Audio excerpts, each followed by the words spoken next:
जरा सोचो, अगर तुम्हारी पार्टी तुम्हें पार्लियामेंट में बोलने ना दे तो तुम क्या करोगे। राघव चड्ढा के साथ यही हुआ। मतलब वो एमपी तो हैं और रहेंगे भी 2028 तक, और बोलने का हक उनसे उनकी पार्टी ने छीन लिया है। देखो कैसे राज्यसभा में हर पार्टी का एक तय स्पीकिंग टाइम होता है। जितनी बड़ी पार्टी उतना ही ज़्यादा टाइम। उसी टाइम में से पार्टी के एमपी से बोलते हैं, जनता के इश्यूज उठाते हैं, सवाल करते हैं और जवाब मांगते हैं। 2 अप्रैल 2026 को आम आदमी पार्टी ने सीधा राज्यसभा को एक ऑफिशियल लेटर लिखा। उसमें लिखा था, राघव चड्ढा को हमारे कोटा से 1 सेकेंड भी बोलने को मत देना। मतलब राघव चड्ढा एमपी तो हैं पर बोल नहीं सकते। जिस काम के लिए जनता ने उन्हें पार्लियामेंट भेजा था वही काम नहीं हो रहा। यह वो बंदा है जिसने पहले एयरपोर्ट पे खाने के दाम, गिग वर्कर के राइट्स, पेनल्टी लीव, आम आदमी की हर बात पार्लियामेंट में उठाई, और एक दिन तो खुद ब्लिंकिट डिलीवरी बॉय भी बन गए ताकि वो समझ सके कि उनकी ज़िंदगी कैसी होती है। आइए समझते हैं इस पूरी कहानी को इस वीडियो में।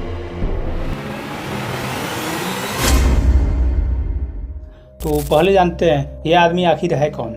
11 नवंबर 1988 दिल्ली के एक मिडिल क्लास पंजाबी घर में पैदा हुआ एक लड़का, राघव चड्ढा।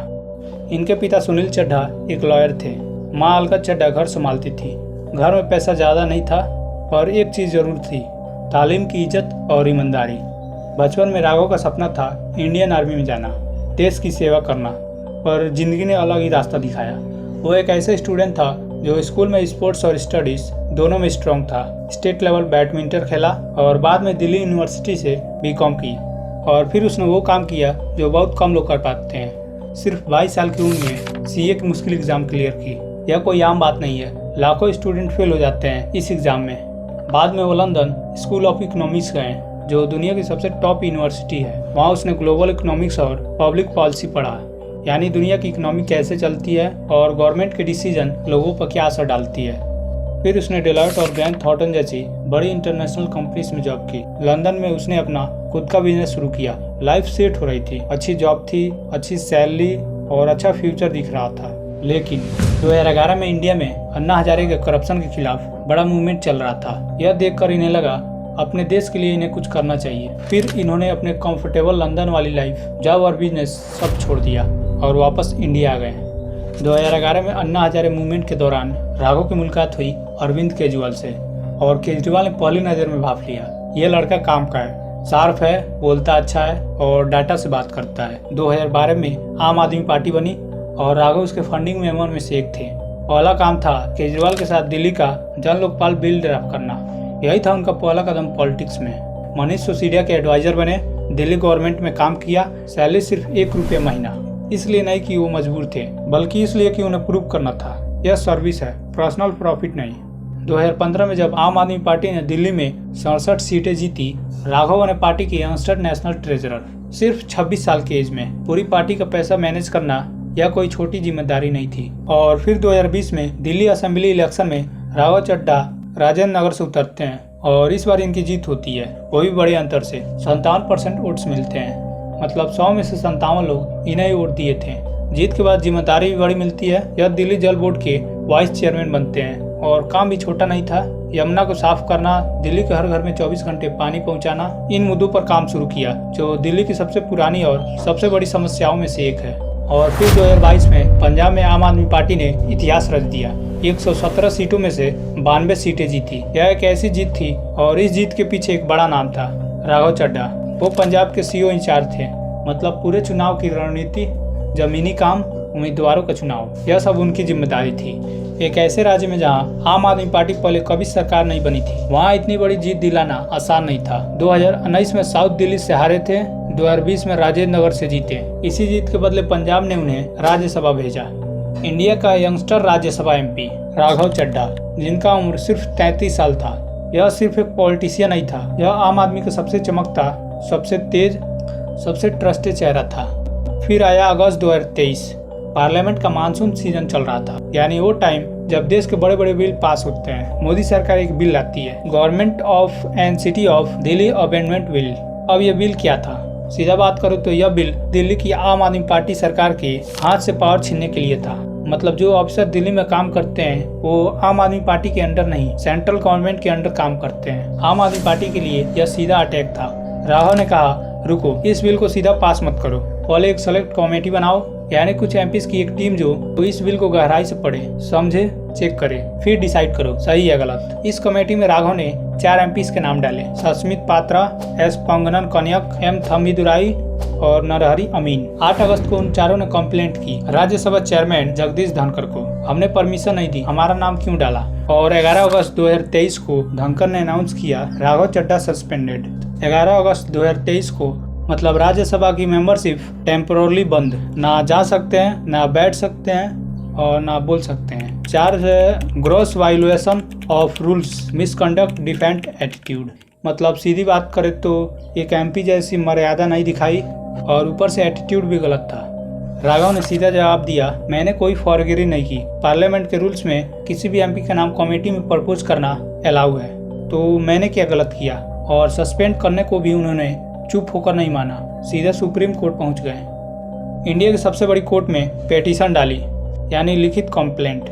इन्होंने उसमें लिखा था यह सस्पेंशन इलीगल है। रूल 2056 कहता है किसी भी एमपी को 1 सीजन से ज्यादा सस्पेंड नहीं कर सकते।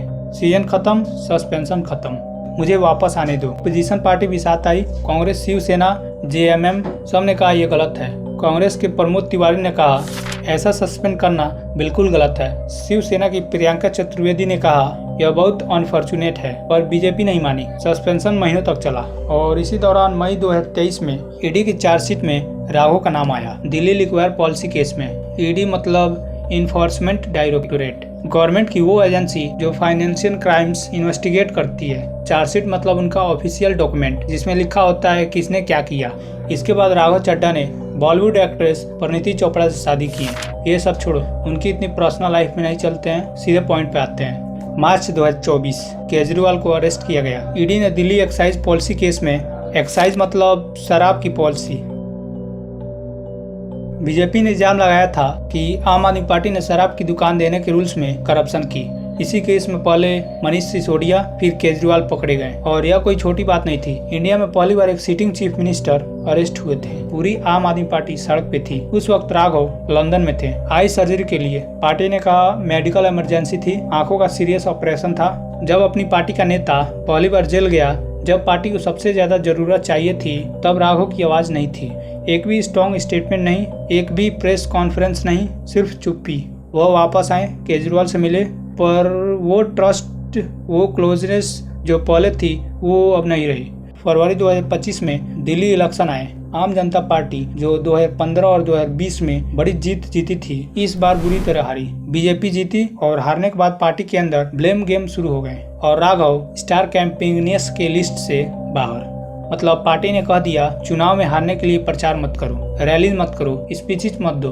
पार्टी के अंदर लोग बात करने लगे यह बंदा हमारे साथ अब नहीं है, ऑपोजिशन वॉकआउट्स में अब नहीं आता। यानी जब हम प्रोटेस्ट के लिए पार्लियामेंट से बाहर निकलते हैं तो हमारे साथ यह नहीं आता। अब पंजाब के फार्मर्स के इश्यूज नहीं उठाता, जीएसटी के सवाल नहीं उठाता, जो पंजाब के लिए बहुत जरूरी है। ये सिर्फ अपनी इमेज बना रहा है। पार्लियामेंट में, एयरपोर्ट में खाने के दाम, गिग वर्कर्स, एक ऐसी टॉपिक्स हैं जो मीडिया में वायरल होते हैं पर पार्टी के काम नहीं आते। राघव ने कहा मैं पार्लियामेंट में आम आदमी के इश्यूज उठाता हूँ। एयरपोर्ट पे चाय 400 रुपए में मिलती है।